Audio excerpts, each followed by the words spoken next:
want to be carbon free in all of the production of our electricity by the year 2030. We have that vision for that, we have goals around that, and we're working diligently toward that. But we want to do it in an equitable manner. We don't want to leave anybody behind. We want to make sure that no matter where you live or who you are, that you're able to access the same benefits of driving electric that anybody else can. I think redlining is important to name here.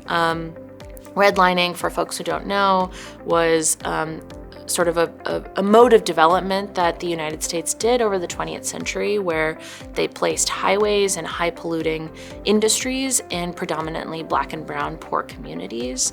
And that's a vestige of what we see today. If you look at truck corridors, they all cut through Black and brown communities, and those communities have higher rates of asthma, higher rates of disease, higher rates of heart problems, cancer, you name it. That diesel, those pollutants, they're not just impacting us up here in the atmosphere, they're impacting people on a day-to-day basis. And so when you think about batteries or electrification, you are talking about saving lives, and you're talking about making people's lives better, while also changing the lifeblood of how we run this economy. And I think that that's exciting. I think that that's a real opportunity. So a lot of the programs that we're seeing in the state of California have been prioritized for marginalized communities, right? A lot of these communities that have been redlined, right? So that's where racist government policy and the private sector collaborated to keep people out of certain neighborhoods, right?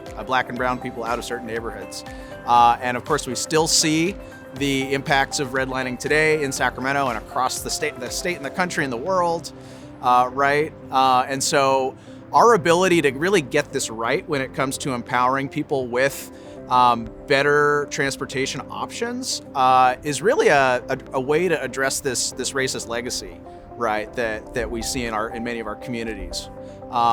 So, part of my work at Valley Vision, working with a lot of community members, is to, not just to share why this technology is advantageous, but also to listen to them, because there are a lot of ways where the new technology, it can be challenging to bring to community. One of the concerns that I hear a lot from our community about electric cars is that there's just not enough, there's no place to charge the vehicle. And I explained to them that, that's what this movement is all about. That's why we're actually getting the funding to put more charging stations in our community, where normally, if we didn't have a green tech, you're right, there won't be places to charge in BIPOC communities. And so we are getting funds, and we are actively making sure that there's more mobility hubs in Del Paso Heights, in Oak Park, in South Sacramento, and up and down the state of California, in communities that traditionally wouldn't really have that. In America, Black and brown people have traditionally been underserved. We've had a lot of issues with racism. And we have been left out. We've been left out of a lot of opportunities. And since the Global Warming Solution Act, there's been opportunities out there. And if we don't take advantage of these opportunities, again, we'll get left behind. And we want our community, the Black and brown community, to be able to be a part of that early. And that's what Green Tech is about, is bringing them to it as early as possible, getting them excited about the electric car, right? Teaching them the ins and outs of how the car operates. The grid is constantly being improved on. We want Black and brown people to be able to help improve the grid, right? But if we're not talking about it with them now, then we will once again be behind, and the train is leaving the station.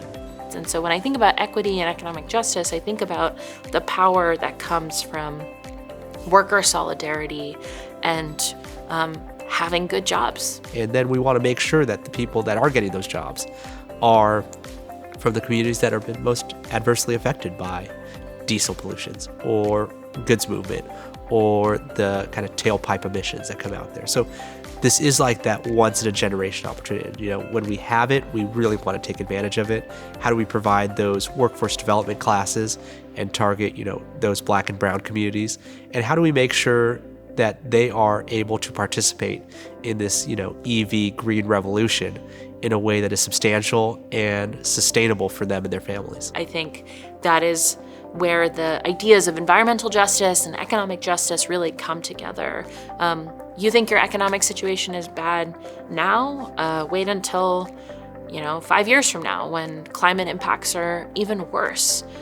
So the time is now for us to organize. The time is now for us to build solidarity and bridge divides along these different communities that we see having hard times and pain.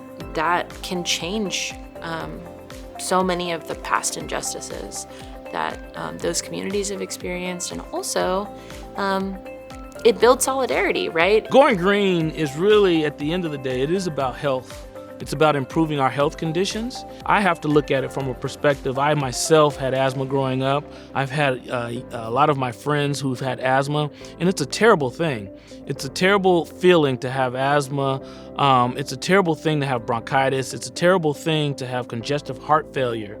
And in the Black and brown community, we disproportionately have greater amounts of health problems based on what's happening in our environment than other ethnicities. And so we have to focus squarely hard on how do we make it a good place for our grandchildren, right? How do we make this a healthier place for our children's children? And it is absolutely because of global warming and climate change. It is absolutely because of the amount of CO2, the carbon dioxide we're putting into the atmosphere, or these toxic emissions from these vehicles that we're putting in the atmosphere. It's killing us. And it is killing Black and brown people at a higher rate than anybody else. And so when we're here working on going green, it's not a scam to us. This is a real problem. And we want our young people to learn the vocabulary. We want our young people to figure out jobs, create their own jobs, be able to hire other people, their friends and family, right? People who look like them, and simply not get left behind.